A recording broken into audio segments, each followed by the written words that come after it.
Bueno, hermanos, le había solicitado a los chicos que antes de subir los instrumentos y antes de pisar la plataforma, oráramos. Dios también bendice lugares, bendice espacios. Y yo les voy a invitar que se acercan y los que quieren subir también suban, porque vamos a orar por esta plataforma que hemos colocado aquí.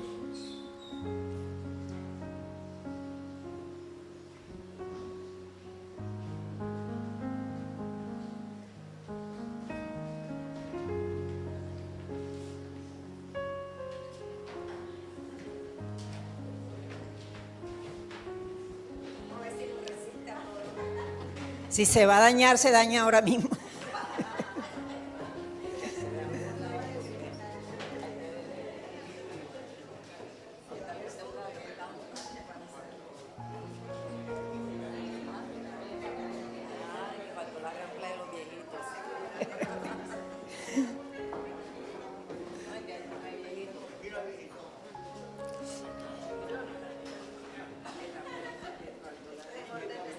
Bueno, el Señor ha provisto para esta plataforma, para que va a servir o su uso es su adoración. Entonces queremos pedirle al Señor que la bendiga y que bendiga las manos que la construyeron, Miguel Cervantes y Miguel Barrueta.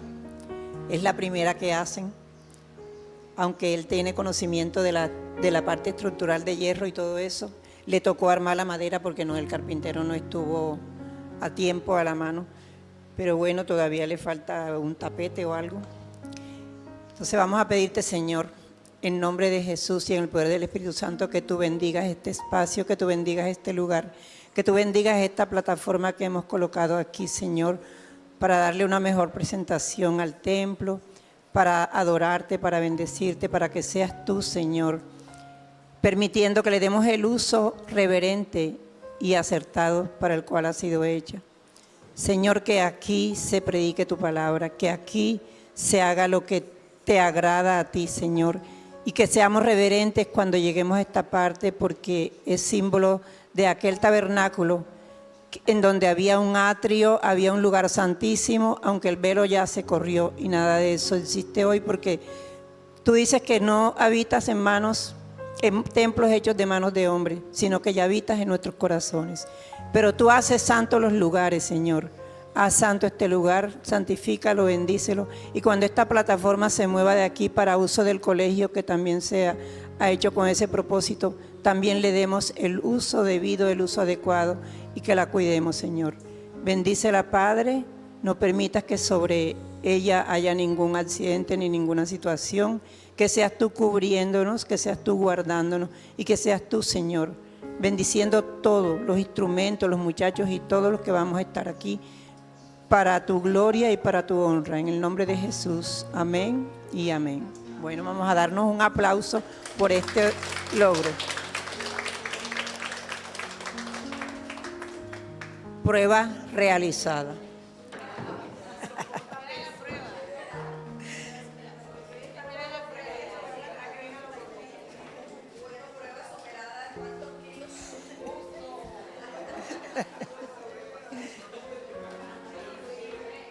Los kilos de Elvi, los kilos de Olvairo.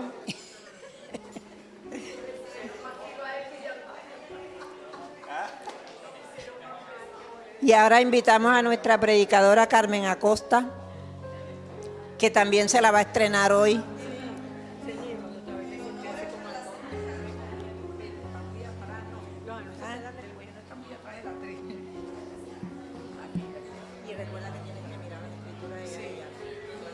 Bueno, también para los hermanos,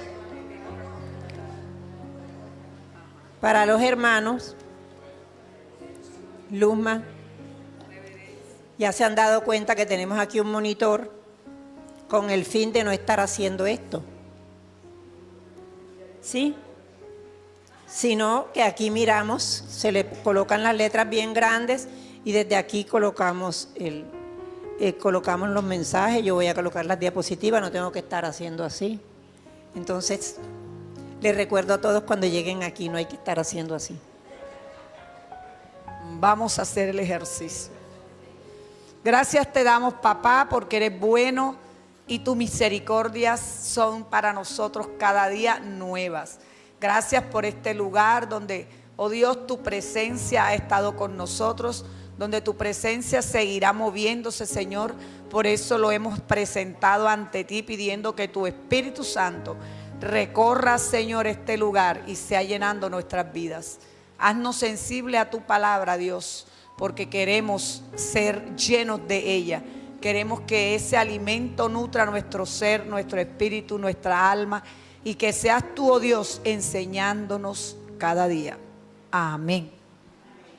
Mis hermanos, voy a hacer una anotación al sermón de la semana pasada que se titulaba Desnudo y sin temor, que estaba contenido en Hebreos capítulo 4, 12 al 16.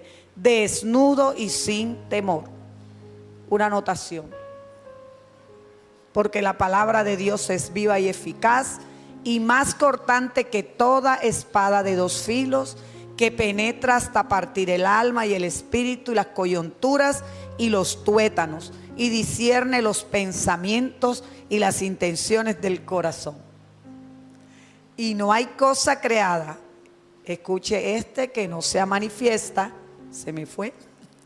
Y no hay cosa creada que no sea manifiesta en su presencia.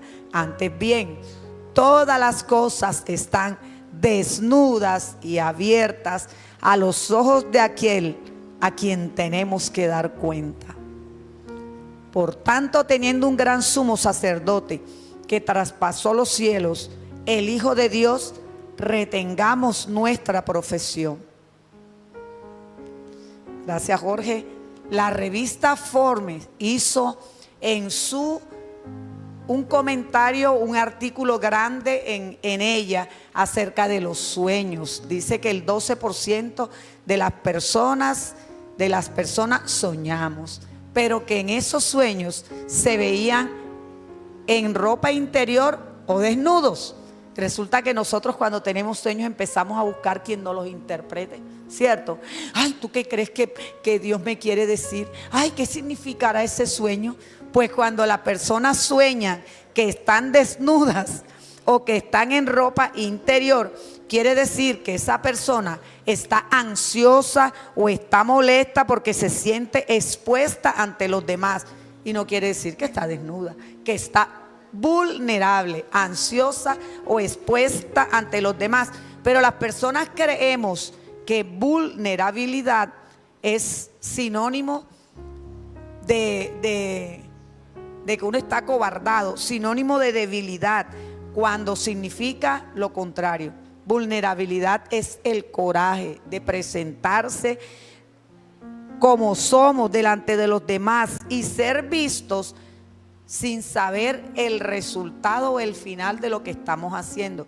Y eso nos cuesta cuando llegamos a un lugar de trabajo. Sabemos que todos los ojos están puestos sobre nosotros y nos sentimos ansiosos. Decimos, nos están observando.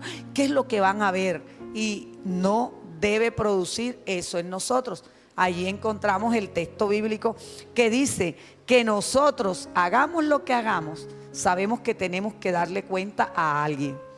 Y sabemos también que el Señor Jesús pasó por las mismas situaciones que nosotros pasamos y que Él conoce, porque vivió en un cuerpo humano, las emociones, las reacciones, los sentimientos de cada uno de nosotros. ¿Y qué es lo que tememos entonces?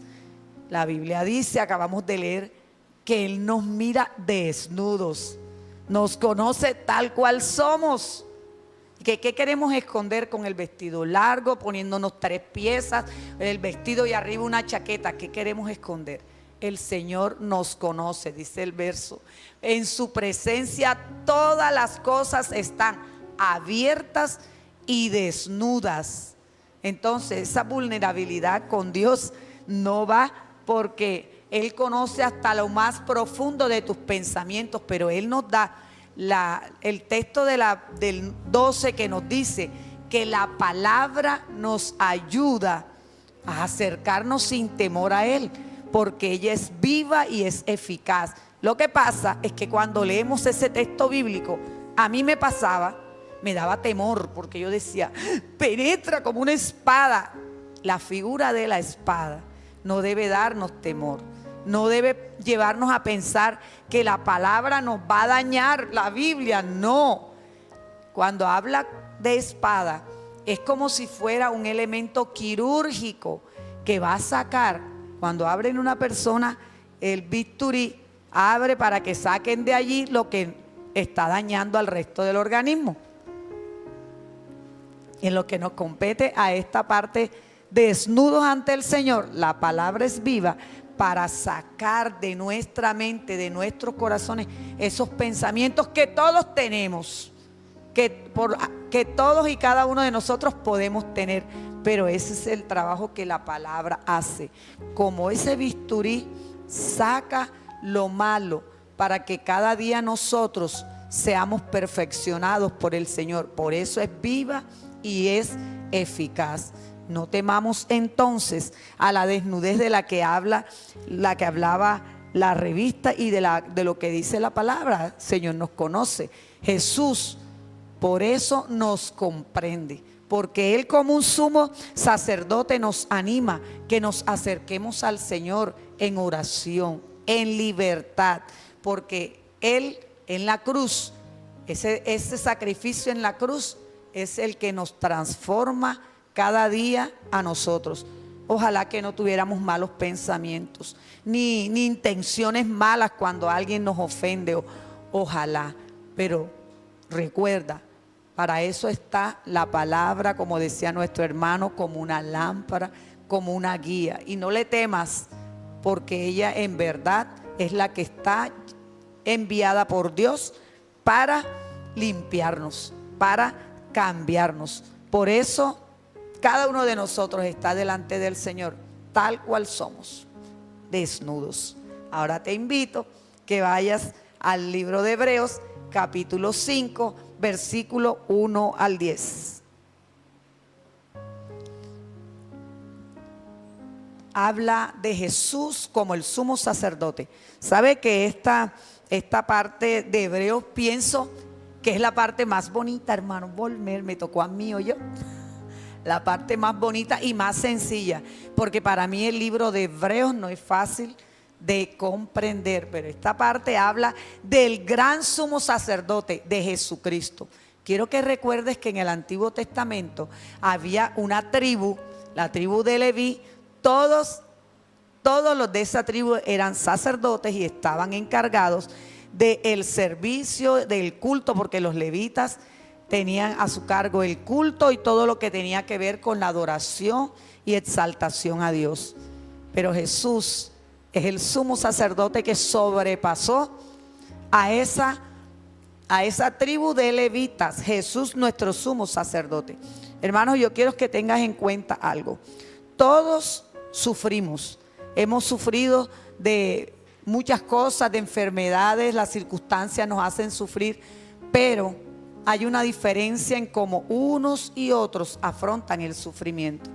Algunos lo afrontan con rabia, otros con sentimientos de culpa, otros con duda y otros con desánimo.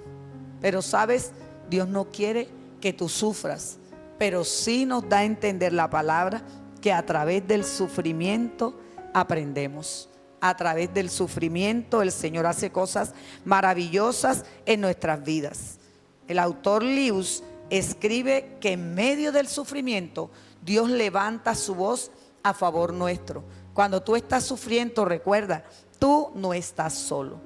El pasaje de Job 38 nos dice que el ser humano no entiende, tiene limitado su comprensión acerca del sufrimiento.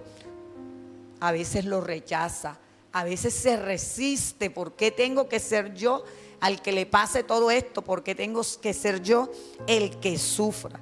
Pero encontramos entonces una historia. Resulta que un granjero quería poner en venta unos perritos. Tenía unos cachorritos allí como de 2 o 3 meses. Y puso un cartel en el patio que decía: se venden cachorros. Un niño pasó y se acercó inmediatamente y le dijo: Señor, yo quiero comprar un cachorro. El Señor se lo quedó mirando y le dijo: los cachorros son caros, ¿oíste? Y el niñito se metió la manito al bolsillo, sacó una moneda y dijo: mire, 39 centavos. El Señor dijo: suficiente, espérate, vamos a buscar a los cachorritos. Silbó y de la casa de los perritos salió la mamá perra seguida de 4 cachorros, negros y blancos. Dice el quien cuenta la historia que parecían una bolita de pelos, bien peluditos. La mamá adelante y los cachorritos atrás. El niño se acercó a la cerca y metió su manito.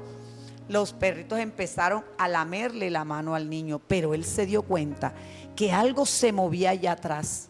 Con detenimiento observó que era otro perrito que trataba de alcanzar a sus hermanos, pero que tenía dificultad en sus paticas y se caía y el caminar le era difícil. Y le dijo al Señor: ya escogí el perrito que voy a comprar. El granjero le dice: ¿cuál de estos 4? Dijo: no, quiero el que salió de último. El Señor le dijo: oye, papitos, ese es el más pequeño. Y sabes una cosa, tú no puedes comprar ese perrito, porque ese perrito no podrá saltar y jugar contigo. El niño se remangó la patica del pantalón y mostró el aparato ortopédico que iba por ambos lados de su pierna y que se abrochaba en su pie. Y dijo: ese es el perrito que yo quiero, porque el perrito necesita de alguien que le entienda. Él va a tener a alguien que lo comprenda. Fíjate que el niño sí sabía lo que era el sufrimiento. Jesús sabe lo que tú sufres, porque Él vivió en esta tierra y estuvo en carne como tú y yo. Jesús conoce tus emociones. Si nosotros nos vamos al texto de Hebreos 5, de los versículos 1 al 10, los primeros 4 versículos hablan acerca del sacerdocio de Aarón. Todos los requisitos que esos sacerdotes debían llenar para poder estar como sumo sacerdote. Y ya saben que nada más entraba al lugar santísimo uno. Dice Berkeley que el texto 5 de Hebreos es como la doctrina del sacerdocio supremo. Y en verdad todo el texto habla sobre el sacerdocio de Jesús. Jesús, sumo sacerdote. Berkeley dice: allí está contenida esos principios, esa doctrina del sacerdocio. El libro resalta entonces el poder de Jesús, su grandeza y también su perfección. Mira, el sacrificio de Jesús es considerado como el sacrificio superior, porque los sacerdotes debían ir hasta el lugar santísimo a ofrecer el sacrificio por los pecados de todo el pueblo a través de animales que llenaban también unos requisitos. Pero Jesús fue una sola vez a la cruz y logró el lavado, la limpieza de nuestros pecados una vez y para siempre. No teníamos que ir cada rato nosotros a llevar sacrificio buscando el perdón de los pecados. Jesús en la cruz nos ha otorgado el perdón en un solo sacrificio. Entonces, en el versículo 1 al 4 está el análisis de lo que era el sacerdocio arónico. Y vamos entonces, mi hermano, al versículo 1. Dice: porque todo sumo sacerdote tomado de entre los hombres es constituido a favor de los hombres en lo que se refiere, en lo que a Dios se refiere, para presentar ofrendas y sacrificios por los pecados. Todo sacerdote humano, el Señor necesitaba de personas que pudieran experimentar, y por eso vino Jesús a la tierra a experimentar en carne. El sacerdote debía experimentar la vida humana, haber sido puesto de parte de Dios, y en tercer lugar, ofrecer sacrificios. Son los 3 primeros requisitos: identificarse con la vida humana, los mismos sentimientos, los mismos pensamientos. 2, que fuera Dios quien los colocara. Y el primer sacerdote supremo, el supremo sacerdote fue Aarón. Y Aarón fue escogido por Dios. Él fue quien lo eligió como sumo sacerdote. Vamos al versículo 2. Dice: para que se muestre paciente con los ignorantes y extraviados, puesto que él mismo también estaba rodeado de debilidad. Un sumo sacerdote que no fuera humano no podría entender cuando los otros cometen errores, porque él estaría por encima, pero al ser humano tenía las mismas debilidades que los otros y se identificaba entonces con ellas. Pero había algo: antes de ofrecer sacrificio por las otras personas, tenía que ofrecer sacrificio por sí mismo y luego por el resto del pueblo que él representaba, reconociendo ignorancia, debilidad y pecado. Llevaba ante Dios ese animalito al cual se iba a sacrificar en busca de estos pecados, la limpieza de estos pecados. Versículo 4, Jorge. Y nadie toma para sí a esta honra, sino el que es llamado por Dios, como lo fue Aarón. Nadie podía decir: yo soy la persona que ustedes van a escoger. Y recuerden, quiero que anote esa cita y la lea en la casa, porque es una historia interesante la que está en el libro de Números, capítulo 16, versículo 1 al 35. Cuando los de Coré quisieron levantarse, se levantaron para que quitaran a Aarón como sumo sacerdote. Ellos creían que ellos sí podían hacer el trabajo del sumo sacerdocio. Oiga, qué cosa tan terrible, porque pensaban que Aarón y Moisés estaban ahí porque ellos deseaban poder y la tribu de Coré era la indicada. Error, porque quien escoge el sumo sacerdocio es Dios, y Dios había escogido ya a Aarón. Dios mismo había escogido al hermano de Moisés. Recuerden que Aarón era el hermano de Moisés. Por favor, lea también Éxodo 28, lea Éxodo 28 y Éxodo 40. Allí está explicada toda la voluntad de Dios al escoger a Aarón, y también por qué Dios instituyó esto del sacerdocio supremo. Porque cuando Jesús vino al mundo, ya el supremo sacerdocio estaba dañado, se había corrompido, lo habían impregnado de política, y la humildad y la sencillez y el servicio se había esfumado. Y hoy nosotros no nos atrevemos a hacer juicios. Será Dios que juzgue a cada quien según actúe.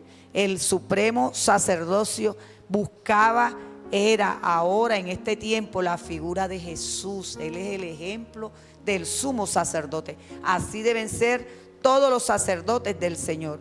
El sacerdocio de Jesús se consideraba un sacerdocio superior. Todos los sacerdocios procedían de una sola tribu, todos los sacerdotes, la tribu de Leví, pero Jesús procedía de la tribu de Judá, y sin embargo fue el sacerdote supremo, el sacerdote perfecto. Vamos entonces, mi hermano Jorge, del 7, el 6. Como también dice en otro lugar: tú eres sacerdote para siempre según el orden de Melquisedec. Todavía Jesús es nuestro supremo sacerdote, lo será por siempre. Aun cuando estuvo en cuerpo como el nuestro, fue perfecto en su vivir. Dice la palabra que no hubo pecado en él. Vivió las mismas circunstancias que nosotros. Oiga, el sufrimiento de Jesús fue terrible, y sin embargo se mantuvo santo, sin pecar. Ofreció entonces Jesús también oraciones fervientes. Ubícate en el monte Getsemaní. Allí La oración de Jesús era de ruego, de llanto, de súplica. Rogaba por el momento que se avecinaba. Una autora llamada Amy Piller escribe y dice que ese ruego de Jesús fue de fortaleza y que nosotros debemos orar de esa manera, de una manera apasionada, de una manera honesta para que nuestras oraciones sean eficaces. Jesús oraba, dice la palabra, que era tanto el fervor que eran las gotas de sudor, eran como gotas de sangre. ¿Cuántas veces nosotros llegamos ante el Señor con un problema, con una dificultad? Y de verdad que nosotros necesitamos descargar como Jesús. Oye, no temas ni te dé pena porque llores, porque Jesús experimentó lo mismo que tú cuando estuvo en el huerto de los olivos. Y otro momento en que Jesús se conmovió mucho fue ante la tumba de Lázaro. La palabra corrobora, él vivió las mismas emociones que nosotros. Aquí el autor de Hebreos nos resalta entonces que la ofrenda de oración de Jesús fue eficaz, aunque no fue liberado de la muerte, pero él venció a la muerte. Estaba orando porque se avecinaba el tiempo en que él debía ser sacrificado. Quizás los otros autores dirán, pero no lo libró de la muerte, pero se levantó de la muerte. Esa oración fue eficaz. Jorge, nos ubicas en el 8 y 9. Y ahí vamos. Y aunque era hijo, por lo que padeció, aprendió la obediencia. ¿Sabes que cuando yo leí el versículo, aprendió la obediencia? Fíjese, en medio de la humanidad, en medio de las circunstancias de tristeza, en medio de las circunstancias de dolor, cómo lo persiguieron, cómo maltrataron a Jesús en la cruz, aprendió obediencia. Es difícil. Esta mente humana no nos ayuda a que en medio del sufrimiento voy a aprender obediencia. En medio del dolor, pero dice la Escritura, mira, que Jesús padeció y aprendió obediencia. Allí, mientras lo ultrajaban, pudo protestar, como dijeron los hijos del trueno, manda. No, él pudo decirlo. Pedro, como que cuando fueron a buscar a Jesús, que se exaltó tanto, él mismo dijo, hubiera pedido ángeles, pero no, Jesús se mantuvo sujeto a la voluntad de su Padre para obedecer el mandato por el cual había venido a la tierra a salvarnos. Obediencia en medio del sufrimiento. Y parece allí que esas palabras de aprendió, de obediencia, de sufrimiento, hermana Arly, fuera un juego como de literatura, ¿verdad? Y así lo presentan, como un juego de palabras. Pero ¿qué significa? Que en medio del dolor hay bendición, en medio del sufrimiento hay ganancia. No te entristezcas porque estés pasando por una situación difícil, una situación dolorosa. Espera tu bendición. Jesús pasó ese mismo camino y sin embargo él vivió una vida perfecta, una vida santa, y tuvo que padecer. El Hijo de Dios tuvo que padecer. Estaba en medio de la humanidad y le tocó afrontar incluso tentaciones. Por eso podemos decir que Él es fuente de la salvación, Él es fuente de obediencia, Él es fuente de amor y de perfección. Gloria sea al Señor. Dice que el sufrimiento que padecen las personas hoy, Jesús lo comprende, porque Él, mientras estuvo en la tierra, vio cómo eran tratadas las personas por los imperios, por los gobiernos, que eran maltratadas. Jesús vio, lo vivió Él, y sin embargo, ¿qué hizo cuando estuvo en la tierra? Soportó. Lo soportó, así como soportó cuando fue llevado a un juicio injusto, como soportó los látigos. Eso me traía a la mente ayer, los látigos que le dieron, la corona de espina que le pusieron sobre su cabeza. ¿Era justo eso? No era justo.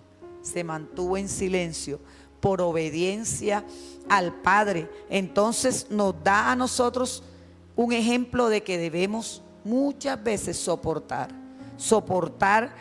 Él soportó hasta la muerte y por eso se convirtió en un sacerdote supremo, un sacerdote del que aprendimos obediencia como Él la aprendió, pero su obediencia y su sufrimiento nos trae a nosotros sanidad, porque ese maltrato en la cruz, esa muerte cruel a la que Jesús afrontó, nos trajo a nosotros vida eterna, vida en abundancia y salud. Jesús, aunque como aquel niñito de la historia que contábamos al principio, escogió, según nuestra óptica humana, lo peor, ¿verdad? Para nosotros, pero para Él sabía que alguien lo necesitaba a pesar de que Él no era perfecto, tenía su problema en su pierna, sabía que allí había alguien también con limitaciones físicas como Él y a ese escogió. Por eso nos escogió el Señor a nosotros, porque vio nuestra imperfección, porque nos conoce todos, porque ve lo que otros no ven de nosotros, lo más interno. Sin embargo, a nosotros Él nos escogió, así como el niño escogió a ese perrito cojito. Jesús aprendió a través del sufrimiento.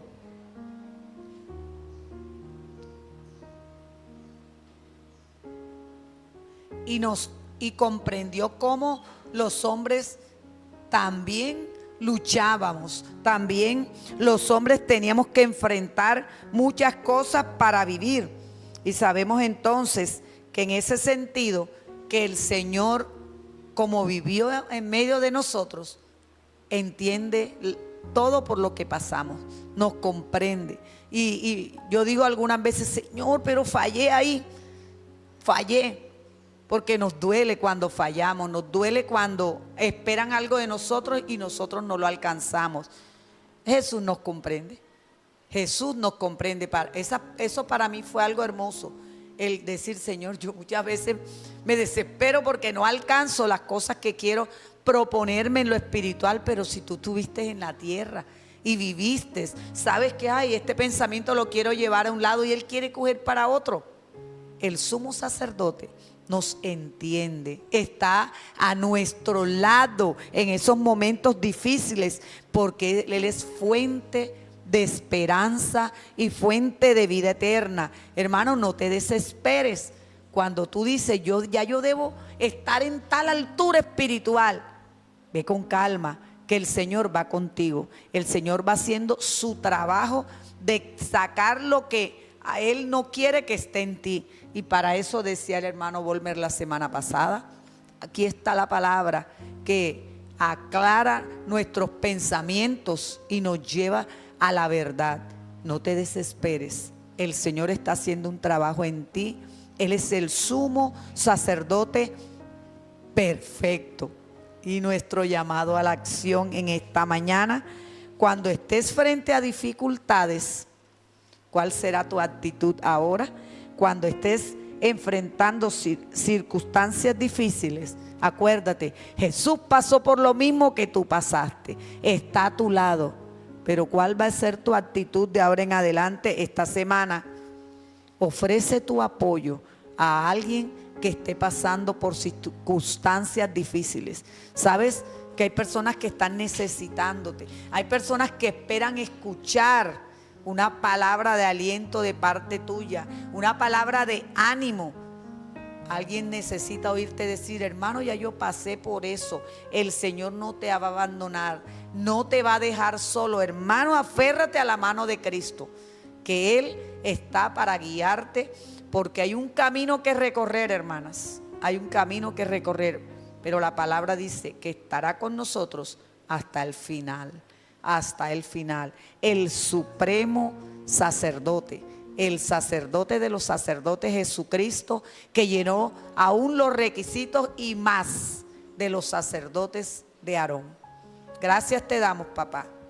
Gracias, Dios, porque escogiste a tu Hijo Jesucristo para ser nuestro sumo sacerdote, para ser nuestro ejemplo de vida, para enseñarnos obediencia, para perfeccionarnos, Dios. Gracias, muchas gracias, porque Él vivió en carne estas emociones con las que luchamos, estos pensamientos que no queremos que estén en nuestra mente, y nos comprende y está para ayudarnos, ofreciéndose en primer lugar como un sacrificio vivo y eterno. Ayúdanos, Dios, ayúdanos a ser de apoyo a aquellos que consideran que son más débiles, que consideran que son vulnerables, que consideran, Dios, que no llenan la talla de ser hijos tuyos. Pero tú nos enseñas, Jesús, que pasando por esas circunstancias, tú nos sacarás en victoria. Gracias por cada hermano que en esta mañana está en este lugar y aquellos que nos escuchan, Dios.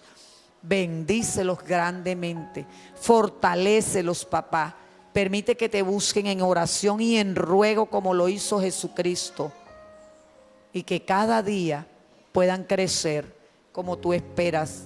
Gracias por la salvación que nos has dado, Dios. Muchas gracias, Jesús. Gracias, Espíritu Santo, por ser nuestro amigo fiel. Gracias, muchas gracias te damos. En nombre de Jesús oramos. Amén.